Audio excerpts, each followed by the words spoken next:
At first glance, the first graders sitting crisscross on the rainbow-colored carpet are practicing how to sound out new words. What's happening is the teaching of phonics, an approach that Joshua Elementary has embraced to teach reading. The school is one of 70 in California in a 3-year program to improve literacy for its youngest students.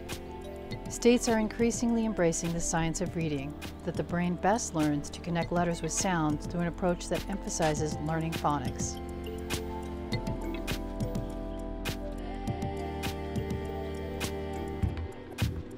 We've had an overhaul for our literacy program this year, and in our classroom, it's just been phenomenal to see the growth and just like how the kids are taking it in. There's a whole lot that needs to be focused on when you're teaching a mind how to read, because the brain doesn't read naturally. It picks up language naturally. That's what our brains were made to do. They were not made to read. So you have to then create those connections in the brain. We started this journey 6 years ago when Jenny came in with Haggerty and said, "Lorraine, my kids are not learning how to read. Let's try this." She began finding out about the science of reading. And so our journey started and trying to find the answer for our kids. Well, we're reading like little books where we can read them every day. The more successful a child is academically, the more successful they'll be in life in general, especially with behaviors. That was a real struggle in the beginning when we came back from COVID, but with the application of our new teaching styles and the change of curriculum and the change of the way, the style in which we were delivering it, it's made a really big change in the kids' ability. And then you have to say, Oh, so what is that called? After we do our morning routines, we're usually going straight into Haggerty to build up those phonemic awareness and phonetic skills.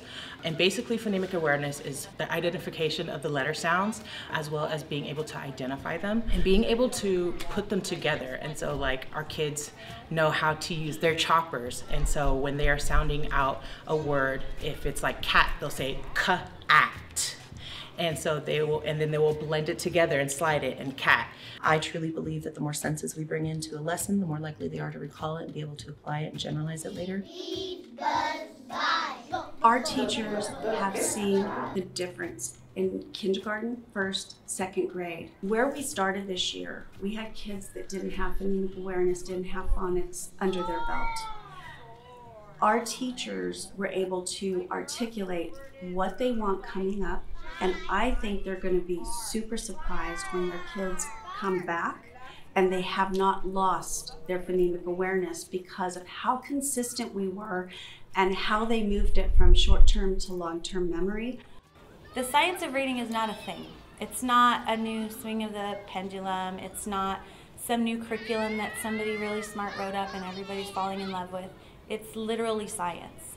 And it's been around for a long time. It just hasn't been this big discussion to where everybody knows about it. You can learn language. Your brain is built to do that. But it's not built to read. It's not built to take this random symbol that you people call a B and you call it a B sound, that's supposed to do something. Your brain doesn't naturally do that. And so when you are teaching a child or anybody, this is the letter B, the sound it makes is B. And when I put it with the letter A next to it, then it can say B, A, ba. That all has to be taught to a student specifically, systematically, and over again, so that in your brain, when those connections are made, you have to continue to make that path. It's like a path in the forest.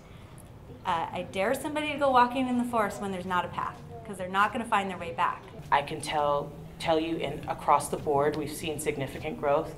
All of our classrooms, at least also in first grade, have made over 50% growth in their reading. It's just been phenomenal. The students, they incorporate it even in their math, their social studies, and their science. We are on this path to our kids reading because all of us have the same goal. We're building on what we have. It's not just reading. It's changing the world. It's changing their lives. It's changing their future. It's breaking generational curses. But being uncomfortable enough to say, this is wrong and we need to change it, is really difficult, but it's by far the most powerful thing that we've done. Just want a book in hand, and that's all we can ask for as teachers and just for them as a whole, and it's just so great to see.